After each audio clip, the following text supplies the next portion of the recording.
जैसे किसी व्यक्ति से अपने को पैसा लेना और दे नहीं रहा, क्या करना है? सूर्य नारायण भगवान को अर्घ दो। तो 21 दाने लाल मिर्ची के जो दाने होते हैं, देखें लाल मिर्ची के अंदर दाने होते हैं, उसके 21 दाने निकालकर पानी में डाल दो और पानी में डालकर उसी जल से सूर्य को अर्घ दे दो। उस व्यक्ति का नाम लेकर जिससे पैसा लेना है, हाथ जोड़कर देने आता है, तुरंत 3 महीने के अंदर पैसा लौटा दे, हाथ जोड़कर। ये सूर्य को अर्घ देने पर मात्र व्यक्ति दौड़कर पैसा देने आता है, कितना भी हो। एकादशी स्वयं व्रत कर कर मर जाओ तो आपको किसी की एकादशी की जरूरत नहीं पड़ेगी, ठीक है? नहीं तो पंडित जी तो कहेंगे कि मर गई तो 11 एकादशी देना, कोई 5 दे, कोई 2 दो, कोई 3 दो, कोई 4 दो। दूसरा क्रम है 12 दिन के अंदर 12वां हो, उससे पहले घर के लोग जो एकादशी का पुण्य दें वो मिल जाए। गरुड़ पुराण 2 भाग बता रही है। एक तो या तो खुद अपने हाथ से कर कर चले जाओ, या फिर कोई 12 दिन के अंदर कर्म कर दे। मैं धन्यवाद दूंगा जितने लोगों ने आजीवन भोजन भंडारे के सदस्य बने हैं। इस कुबेरेश्वर मंदिर प्रांगण में, गौशाला में, वृद्धाश्रम में जितने लोग आए उनके लिए आजीवन भोजन भंडारे के जो सदस्य बने, आप अपने हाथों से राशि जमा कर कर नाम लिखा कर चले जा रहे हैं। उसके बाद जाना तो सभी को है, पर वो जो अजर और अमर तुमने नाम लिखा दिया पत्थर पर, और आजीवन तुम्हारा भोजन भंडारा जो चल रहा है उसे कोई घटा नहीं सकता। फिर बच्चे करें ना करें, कोई पुण्य करे ना करे, गरुड़ पुराण कहती है एकादशी स्वयं कर दो। और यदि किसी को देना है तो उसके जीवित रहते दे भी दो।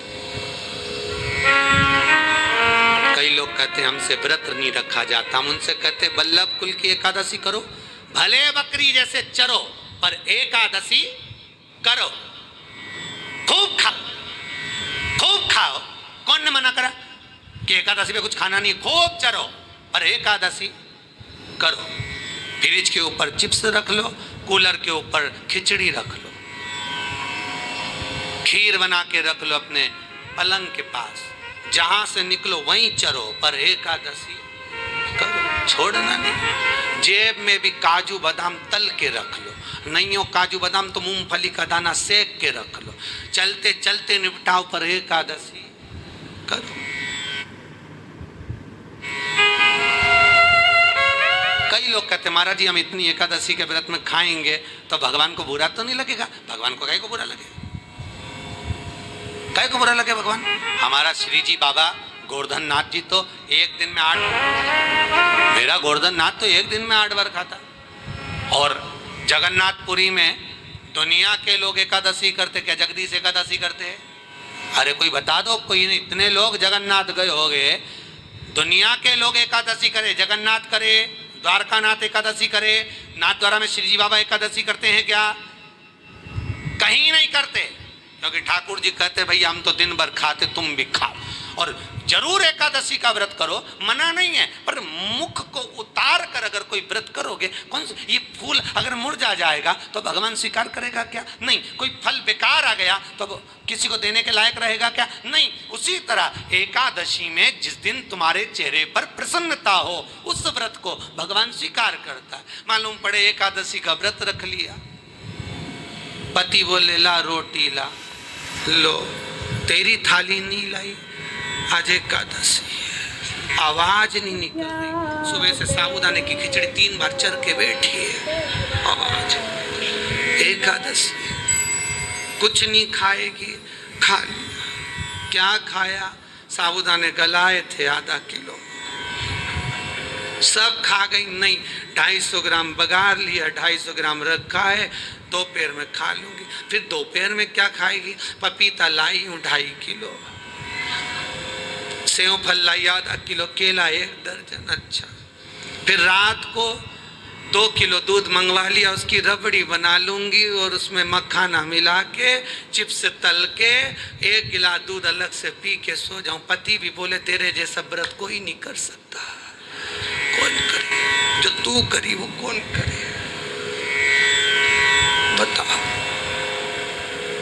खूब प्रेम से खाओ, पर निवेदन है चेहरा उतार कर व्रत मत करना, बिल्कुल चेहरा उतार कर व्रत कर। कहा 4 तरह का भोजन बेकार होता है। पहले नंबर का भोजन, जिस भोजन की थाली को कोई लांग कर चले गया वो नाली में पड़े हुए कीचड़ के बराबर होता है। ऐसा भोजन नहीं करना चाहिए जो कोई लांग कर चले गया। दूसरा भोजन, जिस भोजन की थाली में ठोकर लग जाए वो भ्रष्टा के बराबर, गंदगी के बराबर होता है। जिसमें ठोकर लग गई और खा लिया वो भ्रष्टा के बराबर है। तीसरे नंबर का भोजन, जिस भोजन की थाली में बाल पड़ा हो, केश पड़ा हो, वो दरिद्रता प्रदान करता है। और चौथे नंबर का भोजन, पति और पत्नी एक ही थाली में साथ बैठकर भोजन कर रहे हो तो वो मदिरा के बराबर होता है। ये 4 तरह का भोजन होता है। सनातन हिंदू धर्म में रीति है, पति के भोजन करने के बाद पत्नी उसी थाली में अगर भोजन करती है तो पति की अकाल मौत का स्मरण नहीं होता और नारी का अखंड सौभाग्य होता है और 4 धाम के प्रसाद के बराबर वो महाप्रसाद होता है। पति के जीवने के बाद पत्नी अगर उसी थाली में भोजन कर रही है, और हमारा निवेदन है पति की थाली में अगर भोजन नहीं करना है तो निवेदन है एक थाली में भोजन साथ बैठकर मत करो। 2 थाली लगा लो, अलग अलग लगा लो। साथ बैठ के भोजन करते हो मना नहीं है, आप आराम से करो, पर एक थाली में दोनों साथ बैठकर खाते हैं तो वो मदिरा के तुल्य होता है। तुम देखना बफेट में जब पति पत्नी एक ही थाली में खाते हैं ना तो घर के बड़े भी खड़े रहते हैं तो इनको सुध नहीं रहता, क्योंकि मदिरा के नशे में रहते हैं। स्नेह का प्यार का नशा ऐसा होता है, आग लगन दो पर तो चरो तो खाओ।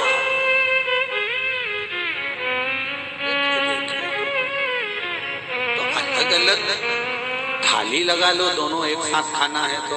पर पति और पत्नी 4 तरह का भोजन बेकार होता। पहले नंबर का बोलो कौन सा, जम के बोलो जरा, जिसको कोई अच्छे जम के बोलो, लांग गया। दूसरा ठोकर लगा हुआ, तीसरा बाल पड़ा हुआ, और चौथा